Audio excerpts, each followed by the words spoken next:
this is an iHeart podcast. Guaranteed human. Life gets messy. Spills, stains, pet accidents, and kid chaos. But with Anabay, cleaning up is easy. Our sofas are fully machine washable, inside and out, so you never have to stress about messes again. Made with liquid and stain-resistant fabrics, that means fewer stains and more peace of mind. Designed for real life, our sofas feature changeable fabric covers, allowing you to refresh your style anytime. Need flexibility? Our modular design lets you rearrange your sofa effortlessly. Perfect for cozy apartments or spacious homes. Plus, they're earth-friendly and built to last. That's why over 200,000 happy customers have made the switch. Upgrade your space today. Sofas start at just $699. Visit washablesofas.com now and bring home a sofa made for life. That's washablesofas.com. Offers are subject to change and certain restrictions may apply. Hey, this is U.S. Olympic gold medalist Tara Davis Woodhull. And I'm U.S. Paralympic gold medalist Hunter Woodhull. As athletes, our lives are about having a clear path. And a team that you can absolutely trust. So when it came to getting the best mortgage, we chose PennyMac. PennyMac is proud to be the official mortgage provider of Team USA and you. Learn more at pennymac.com. PennyMac Loan Services, LLC, Equal Housing Lender, NMLS ID 35953. Licensed by the Department of Financial Protection and Innovation under the California Residential Mortgage Lending Act. Conditions and restrictions may apply.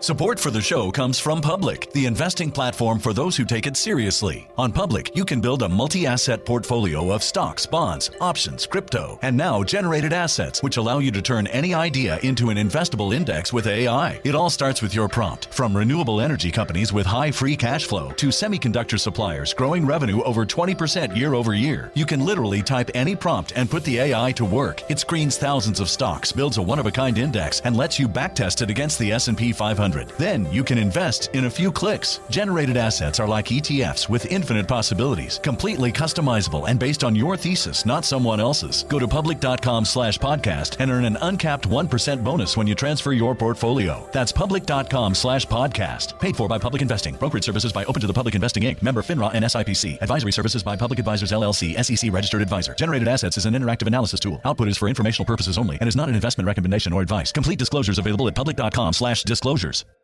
You're listening to a podcast, so you're doing something else too, like maybe scrolling home listings on Redfin, saving places you like without thinking you'll get them, because that's what house hunting has become. But Redfin isn't built for endless browsing. It's built to help you find and own a home. Redfin agents close twice as many deals as other agents, which means when you find a place you love, you've got a real shot at getting it. Redfin helps turn saved listings into real addresses. Get started at redfin.com. Own the dream. Cool Zone Media.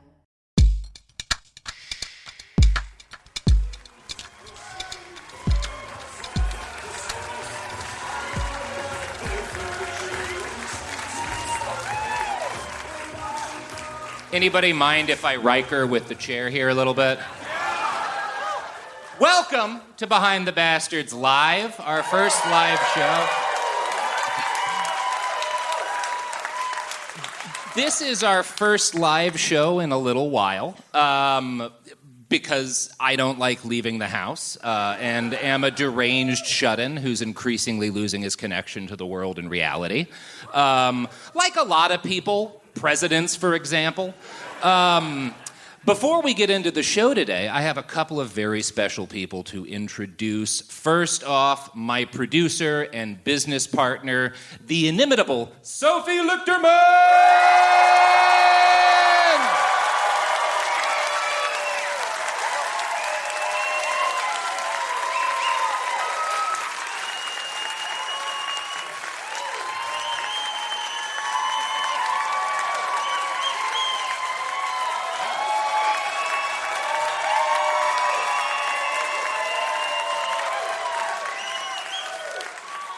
And then, of course, our guest for tonight, the host of Hood Politics and my good friend, Jason Petty, a.k.a. Prop.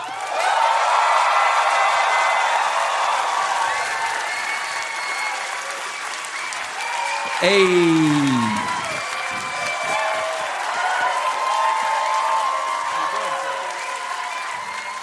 Yeah, what's clackamassin'? You know what I'm saying? How y'all feeling? I've been planning that one all day. You know what I'm saying? What's clackamassin'? We workshopped that. That was like $40,000 in development. Yep. Jay Leno's writers don't come cheap. But worth it, obviously. Clearly. So welcome, everybody. Thank you for dealing with, the line, the security measures and stuff. I think for obvious reasons, we're all a little bit extra careful these days. Why, did something happen? No, not that I'm aware of. Oh, okay. So we've got a special night planned for everybody. First, I want to thank all of you for coming out and supporting the Portland Defense Fund.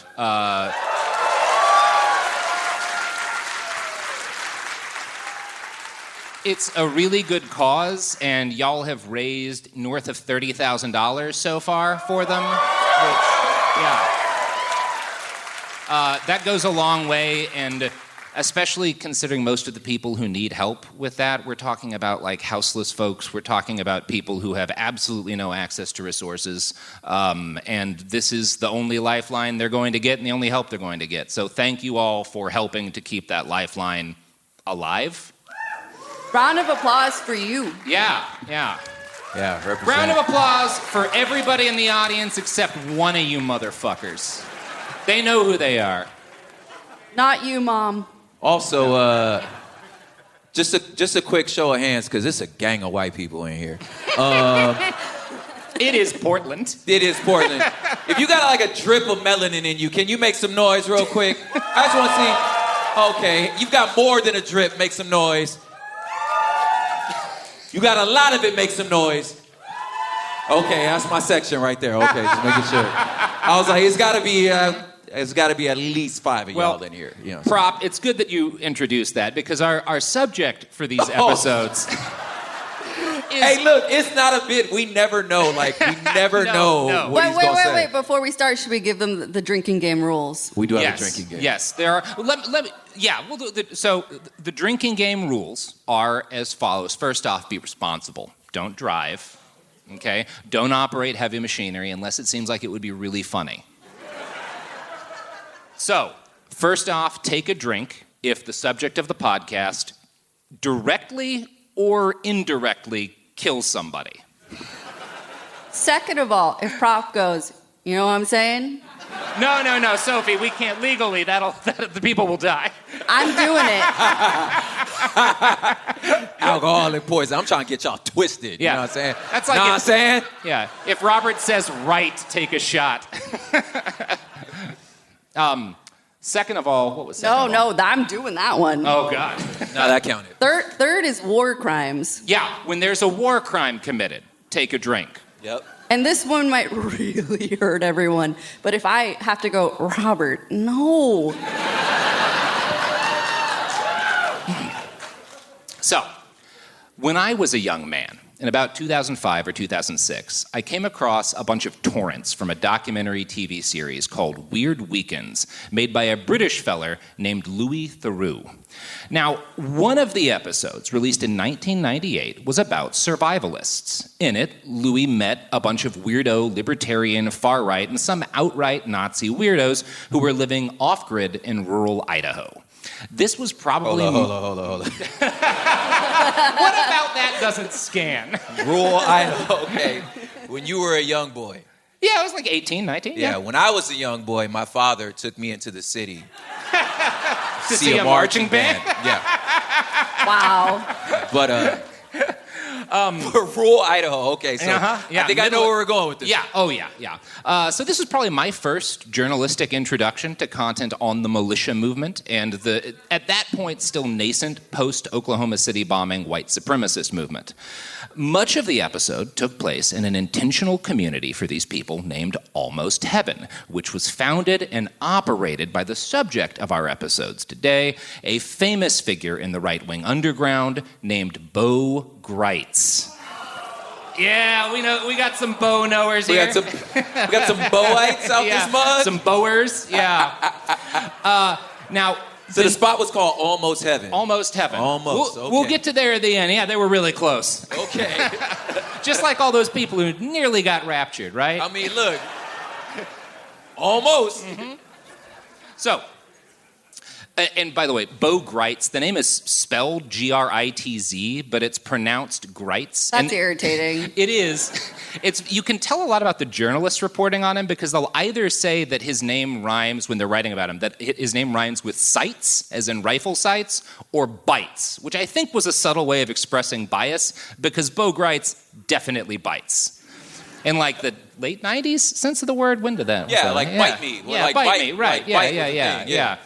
So the main claim to fame that you'll find if you read anything on Bo is that he was the guy whose real life inspired the character John Rambo. He's the real Rambo. Rambo was based on him. Whoa, cool, right? That can't awesome. be true. Absolutely That can't not. be true. Absolutely not true. It's a partial true, right? If you've seen Rambo First Blood, the first Rambo movie, pretty good movie.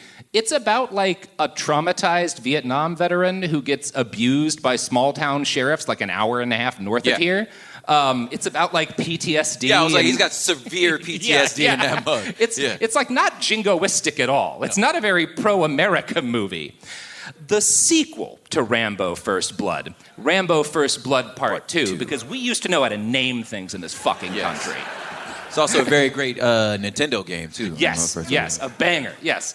The sequel, Rambo First Blood Part 2, was a very different movie. Instead of a traumatized veteran getting, like, abused by police and kind of losing his mind, John Rambo has to go refight the Vietnam War to go rescue a bunch of POWs as part of a secret Black Ops operation. And this is the thing that's based on Bo Gritz, right? So that's where we're building towards. So, James Bo Gritz, I don't know where the Bo came from. Don't ask me. I can't answer that for you. What was that? It's like white people. Y'all just be throwing names willy-nilly, you know what I'm saying? They don't get whiter because our man Bo was born January 18th, 1939 in Enid, Oklahoma. This dude is just hitting all the notes. As a white kid from Oklahoma, that Oklahoma white people hit different. I will say this about Oklahoma white people. Now, we don't have much time, but I will say this. Where is this going? No, listen, y'all, like, Oklahoma white people know their way around a grill. That is true. Y'all can make some barbecue. Yeah. They be seasoning their food. Don't get in a car with them, though. Don't get in a car with them. So, he was born January 18th, 1939, the only child to a family who was about to be deeply rocked by war. His father was an Army Air Corps pilot, and once the U.S. entered the big dub-dub-dose, he flew B-17s and was shot down over France in November of 1944. Bo was 5. An article by Art Harris in the Washington Post describes Bo as feeling as if his father died fighting the right war. Bo's going to be in Vietnam, so this is pretty easy to understand, right? Oh, okay. I was like, I missed the good war by 2 wars. Just 2 wars. Yeah.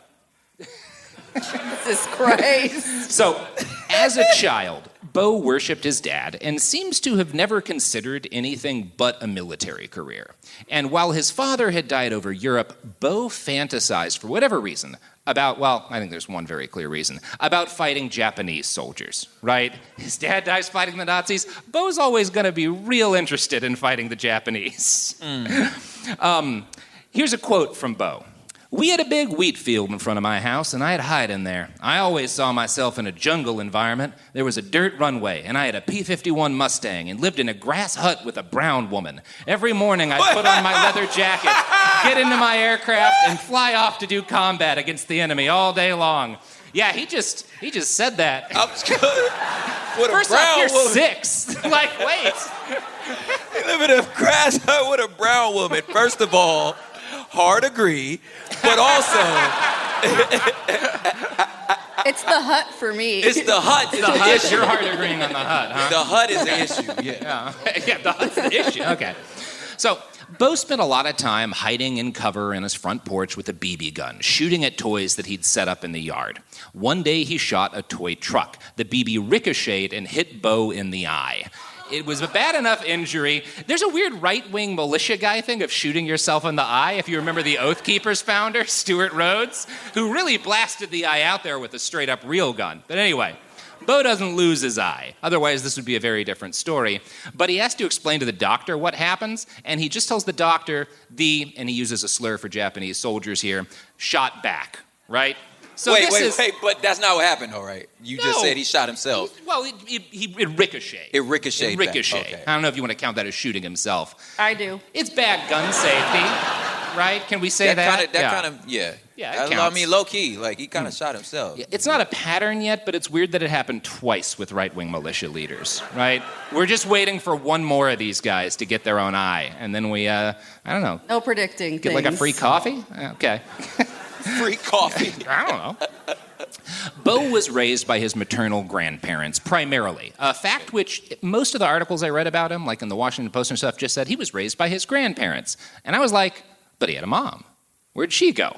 So I had to go digging, and I found an old Parade magazine article from 1983 by Ovid Damaris, and this is what that article says.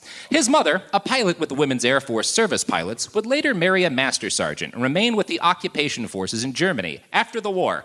That's all they say. She just left. She was just like, I'm starting a new family. I'm sorry. Your dad's dead. This is kind of a wash. Gramps and Grandma are going to take care of you. I'm gone. They'll do a better job than me, kid. Yeah. Trust me, I intend to make that true.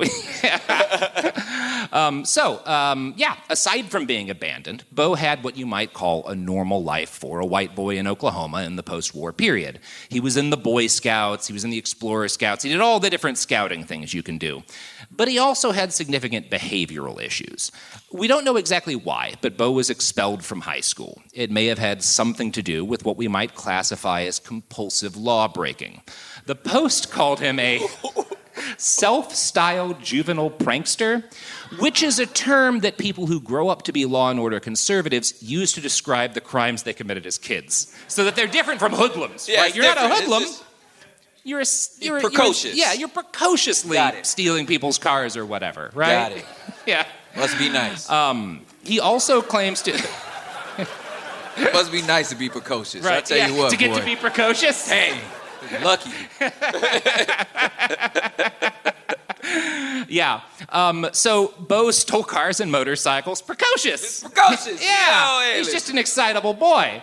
Since you were listening to some Warren Zevon on the way in. There we go. He threw fireworks in school to disrupt events and assemblies. That one does sound fun. He describes himself from this time as right out of American Graffiti and a tough guy. He also claims to have run with gangs, although as best as I can tell from the context, he means gangs in the sense that, like, he and his friends committed petty crimes. Not that he was in, like, an organized criminal organization. Bruh, no, you didn't. No. You know what I'm saying? You and your friends drunkenly stole a motorcycle. Yes, in Enid, Oklahoma, sir. Mm-hmm. Tell me what turf you work in. You know ran the one stop sign. Yes. Yeah. So once he was kicked out of high school, his caregivers sent him to Fork Union Military Academy in Virginia. Hilariously, in early interviews, like the one with Parade magazine, he told reporters that he chose to attend military school instead of going to high school. This is not true. I don't know why he would do that, because I'm like, I feel like it fits the mystique of, like, you know, I'm like a militia guy. I got kicked out, sent to military. Right. Like, I'm a little more hardcore than I chose. Yeah, like, I wanted to go to military. No, it was that or go to jail. Head ass. Like, nah, bro, like, get kicked out. Mm-hmm. I thought you ran it with a gang, homie. You know what I'm saying? Like, you was in a gang. You feel me? Like, yeah. So the academy does kind of turn Bo around. He ends his time there as the Corps commander during his senior year, which is the child who's in charge of the other children, basically. Cool. Yeah, awesome. Good idea. Depending on the interview, Bo claims he was either invited to attend West Point or he passed an entrance exam and was offered admission. I don't think either of these stories are true because West Point doesn't work that way. Applying to West Point isn't at all like applying to a normal university. Back then, and I think things are a little bit different today, but they're mostly that work the same way. You get in because you have to get a nomination from a member of Congress, right? Now, you can also be appointed by the president or vice president, but basically everyone who gets into West Point gets nominated by a member of Congress. So for Bo's story to be true, he would have had to write a member of Congress and convince them of his worth and then get accepted and then say, nah, actually, I don't want free admission admission to the most prestigious military university and a guaranteed fast track in my career as an officer. No, thank you. I think he's just lying about this. Yeah. At any rate, Bo doesn't bum around long after graduation. This is also why I'm sure he's lying, because he immediately joins the military. In 1957, he walks into an Army recruiter's office. He is 18. He claims that when he's in there, he sees a poster of a Green Beret on the wall, and the poster read, "The Green Beret Special Forces are the world's toughest troopers." Now, that doesn't sound true. None. It cannot be true. In no way, shape, or form. Absolutely can't be true. So the Green Berets were founded in 1952 as U.S. Army Special Forces. By 1957, some of these guys had started wearing Green Berets in order to differentiate themselves from normal soldiers. But they weren't actually supposed to do that, and sometimes they got in trouble for it. And no official Army recruitment ad would have called the unit the Green Berets because they weren't called that yet. Now, it's a good thing we didn't make lying part of the drinking game. No. Again, legally, we can't kill the audience yet. Again, give 2 more years of legislation. I think we'll have that right, but... Tired of spills and stains on your sofa?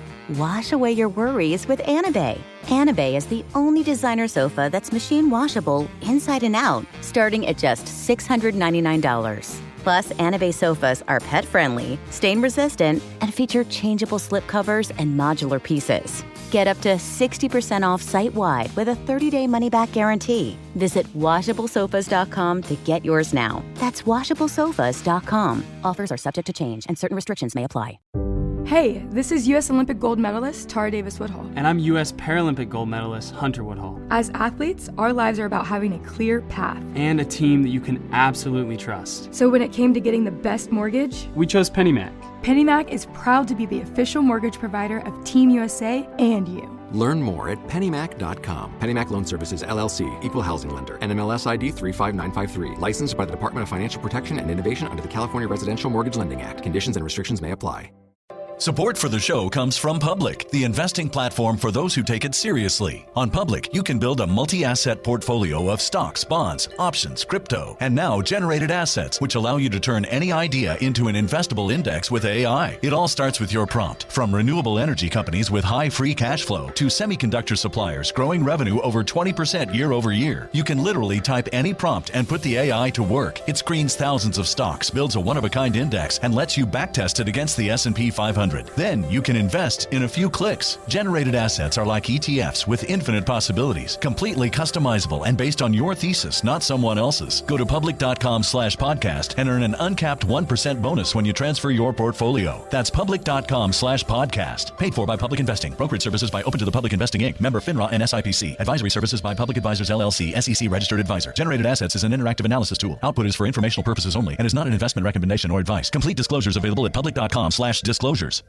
This week on Point Game with me, CJ Toledano, and Isaiah Thomas, it was our special live show, and IT let us know who he thinks would win if they did a 1v1 tournament during All-Star Weekend. Take a listen. Okay, so here's an event, I think, and it's been brought up a bunch that I think could fix All-Star Weekend, one-on-one tournament. Yeah. Who do you think is winning that tournament? Kevin Durant. Still, right now? Yeah.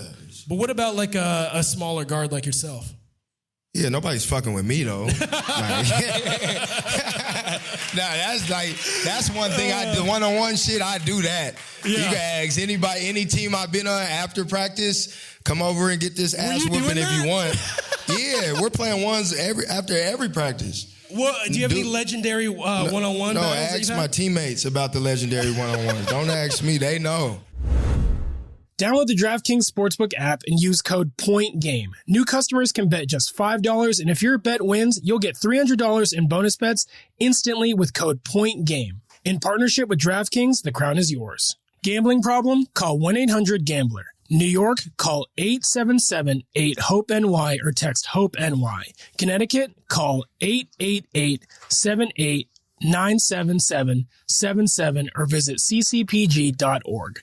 On behalf of Boot Hill Casino in Kansas, wager tax pass-through may apply in Illinois. 21 plus in most states. Void in Ontario. Restrictions apply.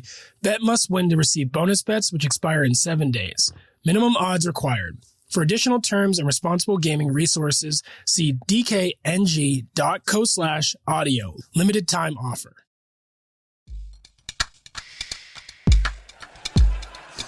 So, U.S. Army Special Forces were founded as part of a general recognition brought on by certain events in World War II that the nature of conflict was changing. Military history has always had elite units who carried out special operations behind the lines, or you could look at like the Greek soldiers and the Trojan horse as like an early reference to special forces kind of activity. And World War II featured commando units on both sides that carried out high-profile clandestine operations. So the U.S. Special Forces began as an attempt to systematize the training and deployment of such commando teams for the first time. The idea initially with these guys was that they're not like Navy SEALs are today, right? Mm-hmm. The idea with the Special Forces that become Green Berets is that they would be stay-behind guerrilla units in the event of a hot war with the Soviet Union. At that point in time, the discrepancy in conventional forces in Europe, the Soviets had a shitload of tanks, NATO had somewhat less tanks, meant that everyone's best assumption was that Soviet forces would steamroll through large portions of Western Europe before there could be any hope of NATO stopping them. And thus, you wanted to have a bunch of special forces guys behind the line to train resistance cells, organize and execute attacks to disrupt the enemy's rear, right? That's the idea with which these guys are founded. Make sure this is post-World War II. Yes, right? yes, we're talking the 50s. 57 is when. Word. Yeah. I don't know. Unless you're like a history nerd, I don't think we in our era appreciate just how badass like Russia was. Oh yeah, I mean, like they were some ass kickers. They had a lot of tanks at the end of that war. They were some ass kickers. Yeah. So in 1957, when Bo first claims to have seen that poster he definitely didn't see, that was the first year that Green Berets were deployed to Vietnam. So again, there wasn't like anything to brag about them doing yet. Like they have a reputation now for doing all sorts of crazy shit, but they had just started going to Vietnam, which I think was their first official combat deployment. If you've ever heard that U.S. involvement in Vietnam started with U.S. advisors going over to train the South Vietnamese army, that's at least like a big chunk of what they're talking about are what becomes the Green Berets. Yeah. So Bo's version of the story, which definitely isn't true, is that he asks the army recruiter, what do the Green Berets do? And that guy answers, they go out in the woods, live off bark and lizards, snoop around, blow up bridges, and garrote people. They live in huts with brown women. Yeah. And Bo immediately responds, that's for me. Again, they've only ever been deployed before Vietnam to Europe. They're not eating lizards. No, they're not. In fucking Italy? Like, I'm sorry. That's not what they weren't famous for anything at this point of time. Certainly not this. I kind of doubt he was thinking at all about the Green Berets when he enlisted. The unit didn't even officially start wearing Green Berets until 1961, when President Kennedy made it a part of their uniform. In 1957, U.S. Special Forces hadn't really done anything special yet. Their first, I already said that. Anyway, that interview with Parade goes on. Yeah. Quote, although they only accepted sergeants and above, Bo was admitted contingent on his passing all the schools. These included regular basic training, advanced individual training, parachute and special forces courses that teach unconventional warfare. And again, I mean, that's true about the things you have to do to be a Green Beret, but I don't think Bo entered with any special deal because he has a normal military career for years before he gets into the Green Berets. And in fact, he gets, this is wild, court-martialed twice in basic training. See, I was going to say. Twice. I was going to say he was thinking what most recruits think, which is poverty. Right. Like, you know, I want some money. Poor. Yeah. You gonna pay for school. You gonna give me somewhere to live. Basically, you're gonna give me socialism. I'm gonna go into the army. You gonna give me socialism. Yeah. I certainly don't think he was planning on eating lizards. At all. Yeah. He gets court-martialed twice in basic training. I wish I knew what for. I just don't have that information. Because he was trying to start a gang, because he's just like... He might have been stealing Jeeps. Or stealing Jeeps. Yeah. He's going to start a gang and after training. West Side Enid. You know what I'm saying? What, bro? I mean, ironically, U.S. Special Forces today often operate exactly like a gang, including running illegal drugs and murdering other Special Forces guys who find them running illegal drugs. Who knew? Yeah. That actually, a Green Beret got murdered by some Navy SEALs a couple years ago as a result of a bunch of drug shit. Fun story. Anyway, America. We'll talk about them later. After basic training, Bo was recommended to go to officer candidate school. And this is interesting. I don't know why he got picked out. It's fairly rare for that to happen because he didn't have any college experience, but he passes. He gets commissioned as a second lieutenant. And somewhere around this time, also in 1957, he marries his first wife, Dolores Benedetti. And while he was starting his military career, the couple has 2 children. They're not really that important to talk about because he is going to abandon them at the first possible. This is a classic family abandoner. I'm sorry. You hear a man's name as Bo Gritz. First thing you know is that man has abandoned at least one family. Yeah. Like his mom. Yeah. It's generational. Dang. I learned it from you, Mom. I learned it by watching you. That's a good one. Generational trauma. That's his smoking pot, is abandoning his family. Exactly. Passed down from generations. How many of y'all get that reference, though? I learned it from watching you. No, yeah. Y'all don't get that. Those were anti-drug ads from back in the day. So after OCS, Bo goes to Ranger School, and he does well enough in Ranger School that he gets promoted steadily throughout the early 1960s, reaching the rank of captain by 1963. In 1965, he joins the Green Berets. So again, he claims, in 57, I knew what I wanted to be. I think the reality is his career just went along, and eventually this became an option for him. And for whatever reason, he decided to lie about that later. He gets deployed to Vietnam in 1965, and he recalls being excited for the opportunity to, quote, go out and hit something. Other than his own eye, right? Other than his own eye, with a BB, yeah. Yeah. Hit is interesting, not shoot. He does hit people to death. So I don't know. He knew what he wanted. Bo was not among the very first Green Berets deployed to the country, but by the time he got over there, the mission that the U.S. was involved in had expanded beyond training the South Vietnamese army to, a bunch of shit. But the Green Berets were operating mobile guerrilla forces of different local fighters in dark zones of Vietnam and the surrounding countries where U.S. forces were not supposed to be. Right? A lot of these guys wind up in Laos. They're not supposed to be in Laos, but they're there. So he splits up with his wife somewhere around this point, and he hooks up with a woman that he describes most often in interviews as, quote, an ethnic Chinese former prostitute. These are Bo's words. This man, I figured that as soon as you said first wife, I was like, That man went down to the jungle. Yeah. And he was like, yo, they come like this? And he's always really specific about the ethnic Chinese part, I think just because he didn't want anyone to think he had, married a Vietnamese woman. That was very important to Bo for reasons that I probably don't need to get into. Also, I'm guessing she wasn't a former prostitute when they met. That's just my theory here. But given that he's a soldier in Vietnam in 1965... but at least he was supporting sex workers. He was, yeah. Oh, yeah, we stand, yeah. Listen, man, there's always some sort of redeeming quality There you go. Low bar for this one, though. Real low bar. Low bar for Bo here, Yeah, this will be, So, one thing you got to give Bo, other than that, is that he was very good at being a Green Beret. He's, in fact, one of the best to ever do it. He claims to be the most highly decorated Green Beret commander of the entire war, and this is probably true. He ultimately received more than 60 citations for valor, including both silver and bronze stars. Bo's descriptions of his time in Vietnam are harrowing reading. At one point, a Viet Cong fighter rises up out of a tunnel and tries to shoot him at point-blank range, and Gritz only survives because the ammunition in the man's weapon was bad and failed to fire. One of the stories we get of Bo comes from General William Westmoreland's memoirs, and if you know Westmoreland, he was if you're going to blame Vietnam on a military leader in the U.S., Westmoreland's the guy you blame, right? I think there's a couple of guys ahead of him, like LBJ and whatnot, but Westmoreland is responsible for a lot of why Vietnam is the fucking nightmare that it is, right?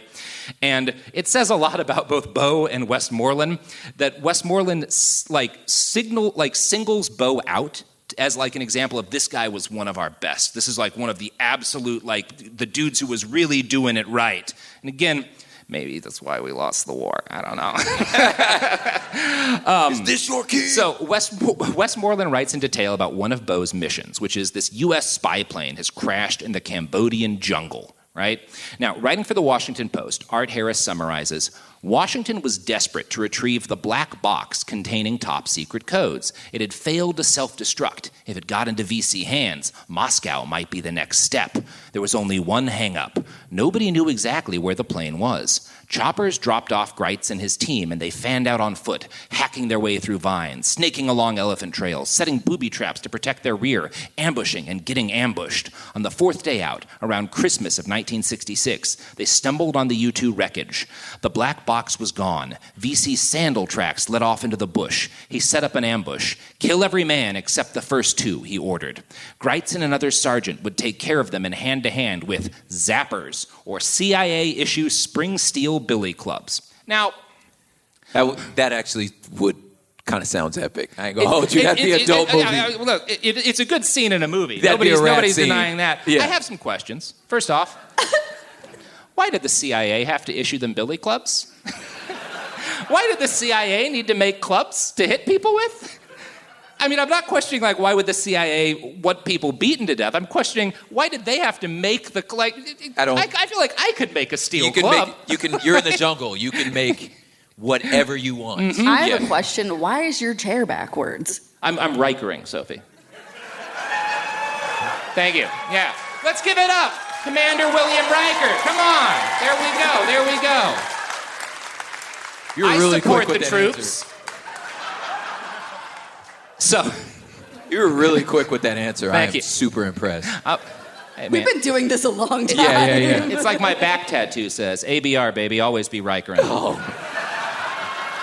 So, Jesus Christ, that was some sort of like just trying to give him alcohol school poisoning. counselor. Yeah. Okay. So, other questions I have.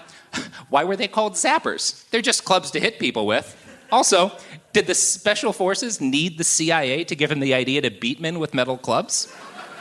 These are the questions that keep me up at night. Anyway, that patrol shows up, and Bo's men shoot them to pieces. Gritz rushes his target and hits him, but he kills him immediately. He just kills the guy with a club. There is a prisoner that they've taken, but he's defiant, and so he had to be executed. And here's where you can drink your first war crime drink, because you are not supposed to execute prisoners. Because they're defiant? Defiant, yes. Pissed that you killed his friends and captured him? That's pretty natural. He ain't gonna tell us nothing. Gonna kill him. Now, get ready for another war crimes drink, because Gritz was forced. Both the guys they tried to take alive, they have now killed. But one of the wounded the Viet Cong fighters that they had thought they'd killed was just wounded, right? And so they decide to convince this guy to help them. And they do that by, they use a mirror to show him the shrapnel embedded in the back of his skull. And they're like, hey man, you need medical attention right away. And we can't give it to you unless you help us out. So if you don't help us, you're dead, right? So this guy agrees to lead them to the base where the black box had been taken. And to make sure that he abided by the terms of the deal, Bo attaches C4 to the prisoner's neck and uses a detonation cord as a leash to walk him around. Let's have another war crime drink now. Yeah, that's your. Wow. Again, you're not supposed to do this. One of my questions, as soon as he said kill everybody but two of them, I was like, okay, so how do you know which two? Because you might have killed the one that was ready to snitch. You know what I'm saying? But you don't know that if you just walk up and be like, I'm just going to pick the two. You know what I'm saying? Part of Green Beret training is learning, like, what guy looks like he's best at talking. Don't shoot him as much. Which one of y'all look like some snitches? Just grenade that guy a little bit. He looks like he's got a talking mouth. Yeah. So. Hey, homie, you got somebody back home you love? Okay, cool. Keep him alive. He gonna snitch. The other guy looks like he's got a family. You got a family. You finna snitch. You don't know nobody. You can kill him. So, again, several war crimes down here, but the mission is successful. I'm sorry, I'm from the hood. I don't know why I know stuff like that. I'm sorry. Anyway, go ahead. So the mission succeeds, which is why Westmoreland writes proudly about it in his memoir. Even though I might be like, maybe don't highlight all the war crimes. I don't know. If I'm given notes, right? which I'm not. So the whole thing highlights an important fact, right? Which is that modern American worship of Special Forces operators begins as a distraction, right? That's why Westmoreland is talking about this, devotes so much time to it, and that's why Bo is going to get, that's why the Rambo movies are such a big deal, right? Is because after Vietnam, the U.S., Americans are pretty clear, we're not getting into good wars anymore. Like that one time, like that was pretty fun, and it seems like a lot less fun these days. But we have these guys who are really well trained to do all this cool stuff, and they look awesome, and like they can do really impressive things. They're not winning us wars. Like him finding this black box didn't help Vietnam. Like the war still didn't go very well. It was also very pretty. The last one we had was a pretty clear, like good versus evil type vibe. Right, the whole World War II thing. You're not doing that that's a pretty anymore. Easy one. This one, you like, why is we there again? So, the Warriors what we are doing over messier, there? and we're not winning. So people are like, so it becomes a lot easier. Like, well, let's celebrate how cool these guys are, right? In lieu of celebrating, the good cause that we're doing, or like the fact that the war has gone very well, And so Bo is kind of at the very first wave of Special Forces obsession in the United States, which is something that has really like come to a head during the global war on terror, right? If you look at like movies set in that period of time, they're a lot likelier to focus on like a Special Forces unit because you can have them do some kind of rad, cool-looking mission and sort of ignore that like, well, everything else was a lot messier and didn't work quite as well. But Zero Dark 30, hey! Yeah, there's also like I don't want to belabor this point too long, but I think that there's a good way as far as like some of the science I use for like social commentary or even, when I did teach high school, was like you always know what's going on. If you want to understand what was going on in a time period, just look at who the villain was in a movie. Mm-hmm. You know what I'm saying? Oh, yeah. And like this one, so right now, like every streaming show, every action movie right now, what's the villain? A tech billionaire. Yeah. Oh, yeah. You see what I'm saying? Yeah. Right. You know what I'm saying? But before that, during before that, it was like some sort of sort of Middle Eastern terrorist. You know what I'm saying? So like you always know what's going on in the world. You had a lot of late '90s, right before 9/11, a lot of like militia, Nazi kind of guys. Yeah. Huh? After OKC. You're trying to kill us. Oh, you know what I'm saying? See? Like 7 times. So anyway, I apologize. I'm bringing up the Special Forces stuff just to kind of set the zeitgeist, right? Which is that Bo is going to really benefit personally in his celebrity from the idea that Americans have kind of switched gears to like, so what if we don't win wars anymore? We look really cool while we're losing, So Bo himself later stated of his time in Vietnam, "We got paid for bringing them back dead or alive. We laid mines like sowing seeds. Among my greatest satisfactions in life, other than sex, was hearing the boom in the night. I'd turn over in my hammock after a boom and chuckle, got another one." Cool guy. Cool guy. Cool Other guy. than sex. I'm glad he let us know that, Listen, that's a bar, Bo. Thanks. Thanks, Bo. So when I make the joke that men used to go to war, I didn't mean this guy. Unfortunately. Sophie, we've always been this. That's. I'm sorry. I mean, look. Yeah. Would I set landmines if I had landmines in the legal? Sure, of course. Who wouldn't want a couple of landmines? Listen. Keep the raccoons out of your yard. Right. Keep the chickens out of your yard. Keep the dogs. Keep yourself out of your yard. I draw the line at the dogs. Mm-hmm. Hey, so but listen. But the great thing about landmines is they don't discriminate.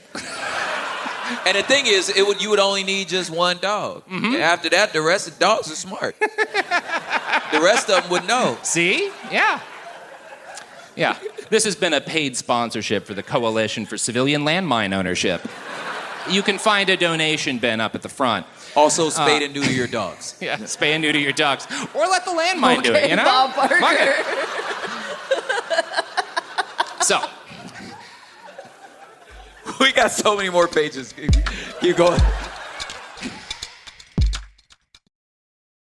Tired of spills and stains on your sofa? Wash away your worries with Anabay. Anabay is the only designer sofa that's machine washable inside and out, starting at just $699. Plus, Anabay sofas are pet-friendly, stain-resistant, and feature changeable slip covers and modular pieces. Get up to 60% off site-wide with a 30-day money-back guarantee. Visit WashableSofas.com to get yours now. That's WashableSofas.com. Offers are subject to change and certain restrictions may apply. Hey, this is U.S. Olympic gold medalist Tara Davis Woodhull. And I'm U.S. Paralympic gold medalist Hunter Woodhull. As athletes, our lives are about having a clear path. And a team that you can absolutely trust. So when it came to getting the best mortgage, we chose PennyMac. PennyMac is proud to be the official mortgage provider of Team USA and you. Learn more at pennymac.com. PennyMac Loan Services, LLC, Equal Housing Lender, NMLS ID 35953. Licensed by the Department of Financial Protection and Innovation under the California Residential Mortgage Lending Act. Conditions and restrictions may apply.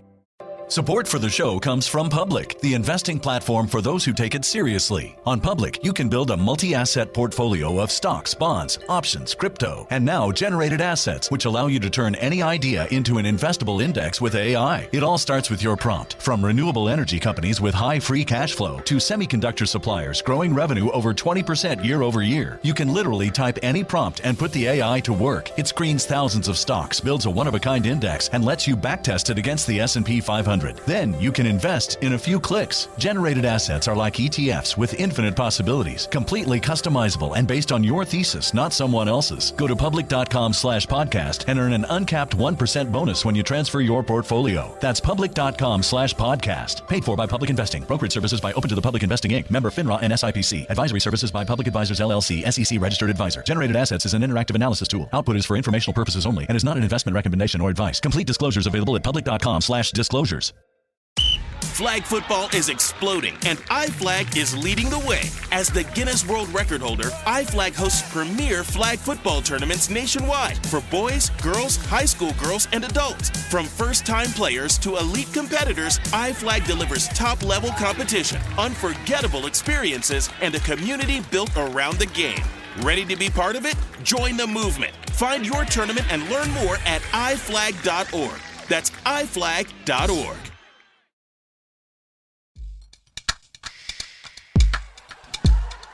The U.S. pulls out of Vietnam in 1973, and Bo transitions to commanding all U.S. forces. Bo transitions to commanding all U.S. special forces in Latin America, a job he held from 1975 to 1977. And that's not like quite the peak of U.S. war crimes in Latin America, but it's not at like the low point, right? It's like the upper third of U.S. war crimes in Latin America periods, I think we can say. So maybe take a drink there. We'll just assume, right? This is all so classified. We'll just assume some fuckery in Costa Rica, I'm guessing El Salvador. At least one. Yeah. He retired. Huh? He retires in 1979, although that was not quite the end of his time working for the U.S. government. And this is a rare case where Bo is telling the truth and someone else is lying, because the U.S. government says that was the end of him working for us. And Bo says, no, it wasn't. Because after the USSR invaded Afghanistan at the end of 1979, the State Department hired Bo to help train the Mujahideen. They flew Afghan fighters to Sandy... This is too close, man. It's too close. They flew Afghan fighters to Sandy Valley, Nevada, where Bo taught them to use armor-piercing ammunition against Soviet vehicles carrying VIPs. Wait. If I'm from Afghanistan, you better not fly me to Nevada, fam. Come on. There has to have been one night where Bo and the Mujahideen all hit Fremont Street. You're right? There has to have been one night where they're at the Lucky Horseshoe. I land in Nevada and be like, this look like home. What is we? This? Yeah. So, the U.S. government denies that this happened, but Bo has footage of himself training a bunch of Afghan guys. They're setting off explosives in the desert. So, I'm going to go with the government's lying here. Government would never lie. Yeah. Oh, Sophie, I have some bad news. We'll talk about that behind stage.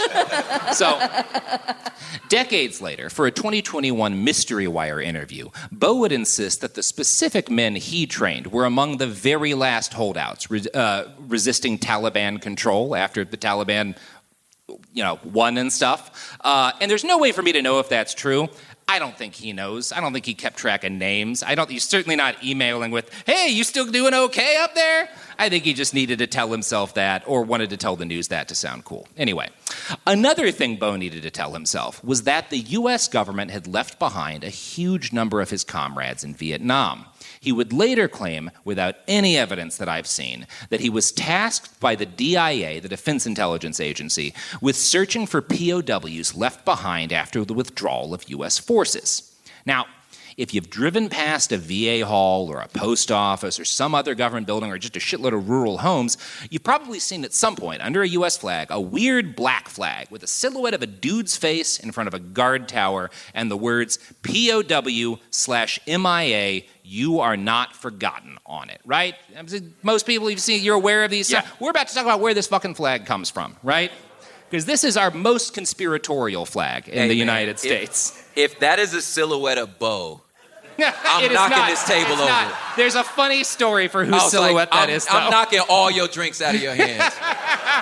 If it's Bo. Okay. No. So the idea behind this flag is that there's and to this day, the people who fly it tend to believe that there's a shitload of U.S. servicemen still being held captive somewhere. Right? Whereas they'd be like 80 now if they were fucking from the Vietnam War, right?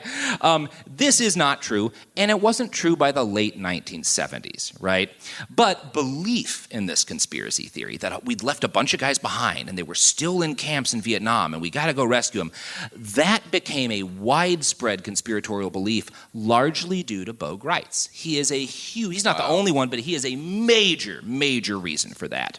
Now, the flag itself that I just described was designed by a guy named Jeff Heisley in 1970. And when Jeff designs the flag, to be fair to Jeff, there were a bunch of U.S. POWs in North Vietnam. We were still fighting a war, right? Yeah. Of course there were POWs. That's how war works. The silhouette was based on a real guy, his son, who was 22 years old at the time and not a soldier. Now, he had tried to be a soldier. I'm sorry, what? This is very funny. Jeff's son had been in officer candidate school for the Marine Corps, but he'd had to drop out because he caught hepatitis. So he was sick and he lost 40 pounds, so he looked like he was starving to death. So his dad was like, hey, buddy, get on over here. I think your silhouette looks perfect for something. Oh my God!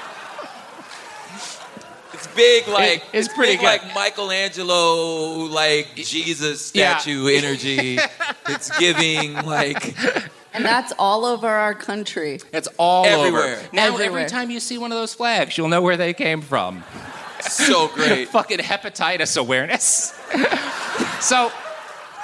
Before Nixon got elected, we didn't use the terms POW/MIA, right? I mean, the POW existed as a term, but that was not what the military used officially. The terms used were KIA/BNR, which meant killed in action, body not recovered, right? And this was the term this was not the term for if we knew someone was a POW, you'd call them a POW. Yeah. This was the term for guys who disappeared and we don't know that they died. We don't know what happened. And most of these guys they'd just been, they'd been blown up or something. There was not enough left to do a positive identity. Yeah.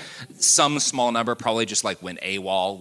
Wandered into you get a couple of weirdos who there were a couple of guys in Korea who just went to North Korea. That kind of stuff happened every now and then, right? And then some number of them you assume were captured and this was happening at points in the Vietnam War and were being held, right? And the government just was not aware of their specific name, right?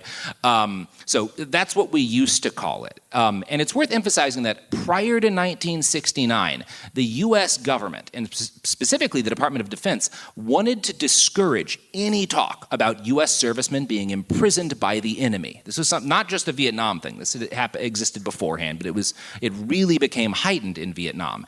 And so when the military would tell someone that hey, your kid or whatever is missing, they would also tell them, keep quiet about it. They might still be alive. Don't tell anybody. right? Which is kind of a fucked up thing to do. I was like, absolutely not, man. Like, what? That's really fucking crazy. Per an article in Time by Heath Lee, quote, if the women dared to discuss it, their government warned them, the men might be badly treated or even executed. With this heavy burden to bear, the women were supposed to go about their daily existence, telling no one what they were up against. Supposedly, this would help bring the men back home safely. The policy... Yeah, what is the... How? This policy had been applied to prisoners and missing troops in previous wars and was one President Lyndon B. Johnson would adhere to during the Vietnam War. The U.S. government tried to use its well-worn template of quiet diplomacy to reason with the North Vietnamese. Now, this is very fucked up, and you might think that it's a good thing that the Nixon administration changed course and like, well, at least now we're admitting like these guys are captured or missing, right? Like that's an improvement over telling their families to lie, right? But this is Dick Nixon we're talking about. Oh, like, hold up, yeah.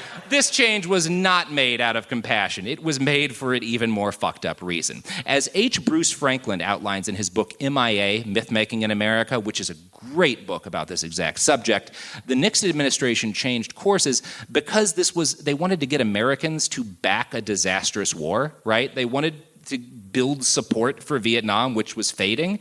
And in May of 1969, Defense Secretary Melvin Laird admitted for the first time that some 1,300 Americans were MIA and as many as half might be POWs. And this is when the use of the term really changed. As Nathan Smith summarized in an article for The Outline, this transformed the war from a political issue into a humanitarian one, trading public support for sympathy. It didn't matter why we were there in the first place. Our boys were there, and by God, we were going to do anything to get our boys home, right? So people are wondering why we're there. I feel like okay, far be it from me to try to tell the U.S. government how to do their branding and marketing pitches. I just feel like for you to tell me in a war I already didn't want to be in, now you admitting what we already knew, which is Earl's son ain't came home yet, while everybody else's son came. So now you want to admit it, and you telling me that's a justification for your... Well, yeah, look, I would be like, my G, it sound to me like we shouldn't have never fucking been there. Maybe my son would be home. I'm sorry. I know you're angry. I know you're angry that all these people are dying and that we're fighting this war. But look, we have to keep fighting the war. Otherwise, the guys that we sent to the war might not come home from the war. Don't make no damn sense, See the sir. logic? There's a lot of logic there. Don't make no damn sense. I'm just saying maybe you should stop fighting the war. Maybe we should have stopped. You can't be a prisoner of a war that ain't happening, sir. I bet if we left, they'd give the guys back. I bet you if we left... Anyway. Because they probably don't want to keep them. I bet, look, and at this what is point, that winning them? And at this point, you know what I'm saying? Yeah. So, the first group to prove how much money there is in this newly created conspiracy theory was a student organization, VIVA, or Voices in Vital America, one of the worst acronyms I've ever encountered, just as a heads up, just fucking dog shit. Now, Viva started out selling nickel bracelets in the early 1970s with the names of missing servicemen engraved in them. Celebrities would buy one to be spotted supporting the troops and giving something back like Lance without Armstrong. doing anything. Yes. Live strong. Right, yes. Live strong, only pro-war. Yeah. Now, then the war ended, right? And Vietnam returned the prisoners they had because, why would they keep these guys past a certain point? There were negotiations, there were things they wanted. It doesn't happen immediately, but there's a congressional inquiry in 1976 to try and make sure, did we get everybody? Are there some guys left or not, right? So That's nice of them to check. Right, you should double check that. So, did we leave a guy or two behind? It's like looking for your keys after you set up at the bar, But like with 700 guys who got shot down for bombing Hanoi, I'm pretty sure Vietnam would know, though. It was like, y'all see any white people? Look, do my friends always notice if I lose my wallet in their couch? Yeah. Pilots are a lot like that. Listen. I'm just saying, go back into the prison and be like, hello? Hey, anybody here? Anybody here? Ain't nobody here, G. I think we're good. I think we're good. I don't know where they went after they left here. I'm just saying they not here. Right. So there's this inquiry in 1976, and Congress concludes there's not any guys still over there, right? There's no more U.S. POWs in Southeast Asia. But A certain number of Americans could not get over their rage at losing a war and refused to accept that the hundreds of men who were still missing in action were just dead, right? And not being kept in a secret prison camp. And when it comes to like the families, obviously, I don't blame someone for like not wanting to believe their dad's dead or whatever. Sure. But on a societal level, this is just a delusion, you know? It's an open question as to whether or not Bo Gritz ever believed there were hundreds, some said thousands, of Americans still being held prisoner in Vietnam, or if he just saw it as fertile soil for a grift. Now, I am inclined to believe the latter explains some of his logic, that it's a grift, right?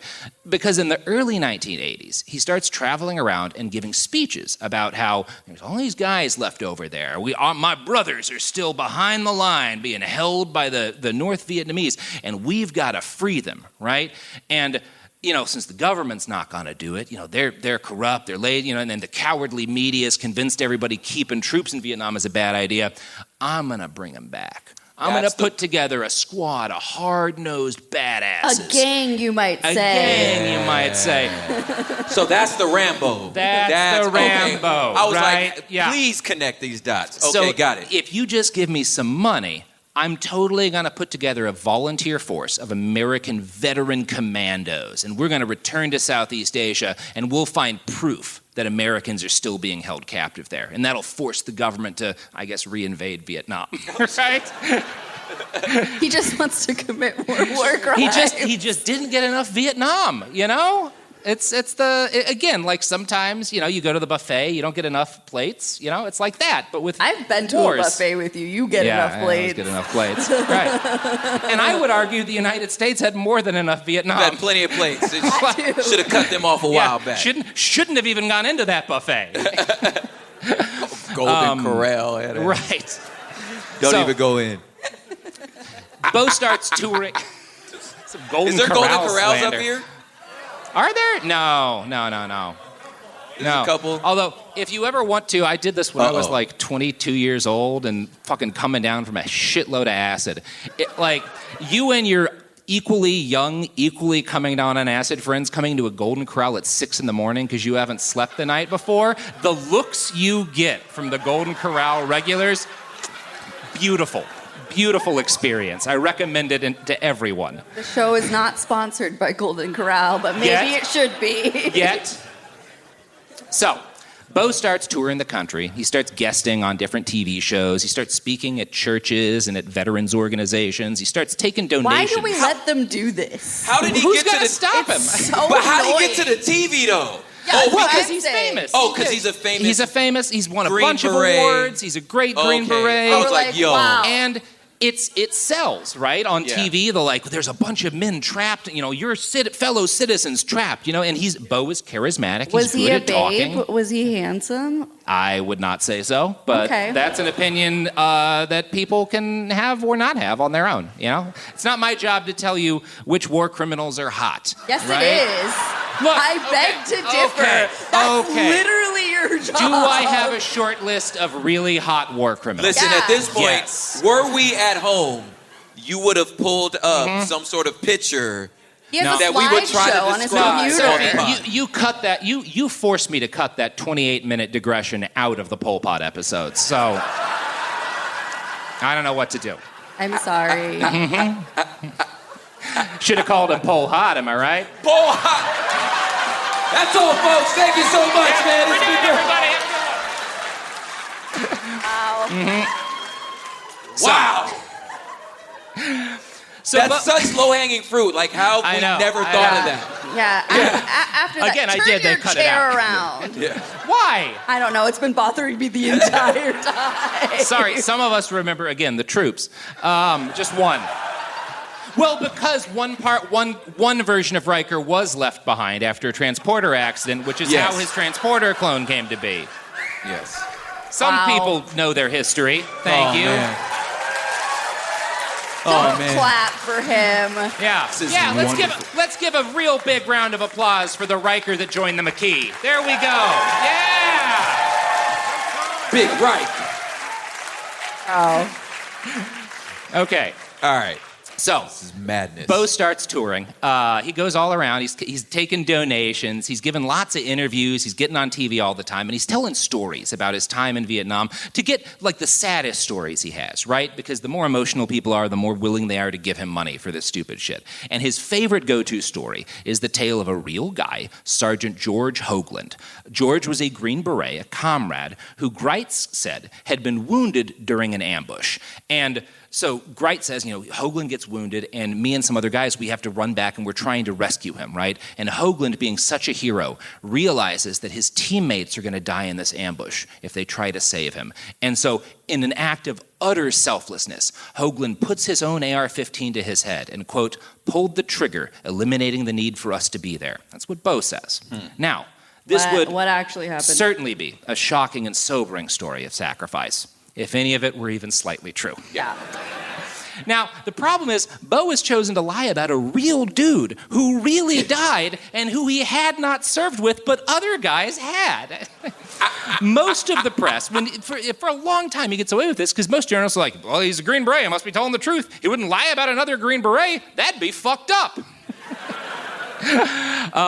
Thankfully, the Washington Post was still a real newspaper back in the 80s. Damn. And Art Harris reached out to Chuck Heiner, who was one of two members of Hoagland's squad who survived the actual ambush that killed Hoagland.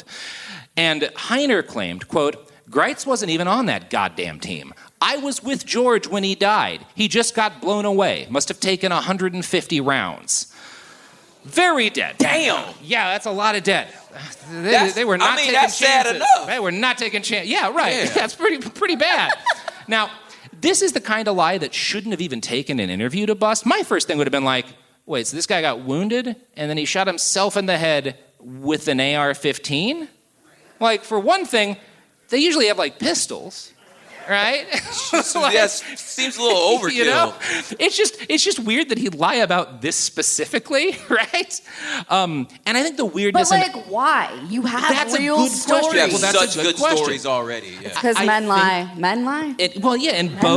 And Bo is a compulsive liar, right? Like, he's someone who absolutely cannot control it. And what matters most to him isn't the truth. It's continuing to live as if he were a movie protagonist, long after he'd gotten too old and slow to continue shooting people for the government. Now, folks, we're going to continue this story, don't you worry, and we're going to continue and conclude with a Q&A to let you guys ask some questions and whatnot, but we're going to take an intermission because that's a thing that we do here. So go get yourself a drink, use the restroom, buy some T-shirts. There's merch, T-shirts, stickers, merch to support the Portland Defense Fund. And then in a couple of minutes, we will come back and we will learn more about Bo Gritz, who I think is going to become a good guy by the end of this. I don't remember the remaining 5 pages of the script, but I think it ends well. Turns out it's a Christmas episode. Yeah. Who knew? Yeah.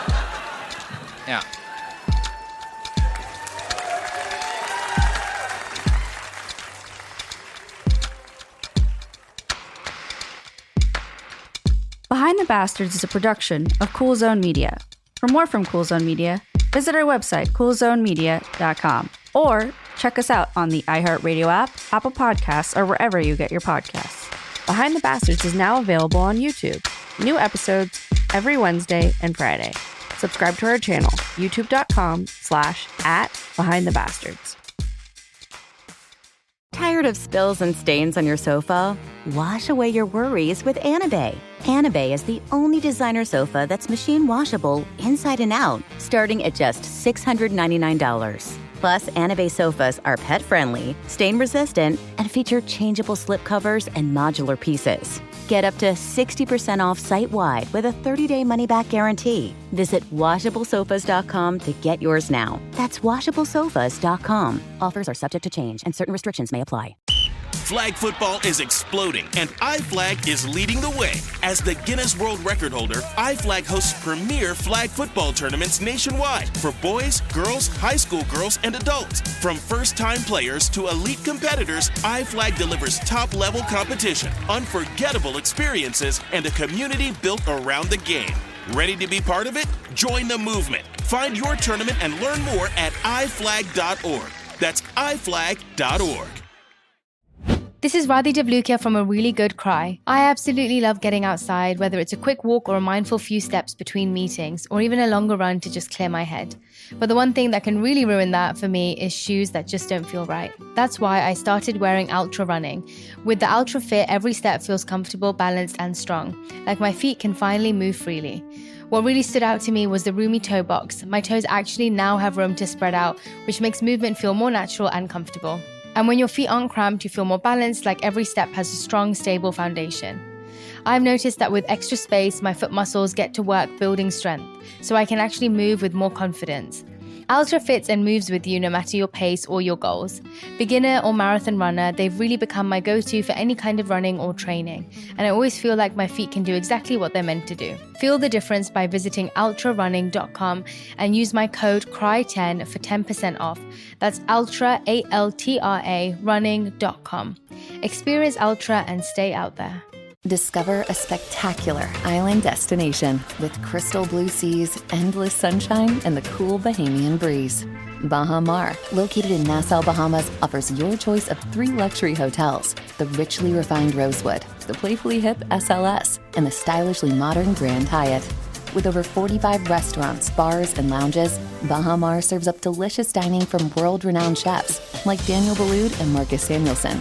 Nightlife venues like the new John Batiste Jazz Club, and the Caribbean's most luxurious casino. At Baha Mar, you'll find every pleasure under the sun and one-of-a-kind experiences for the entire family, like Baha Bay, our 15-acre lush tropical water park, interactive wildlife experiences, including our daily flamingo parade, world-class golf, tennis, spa, and so much more.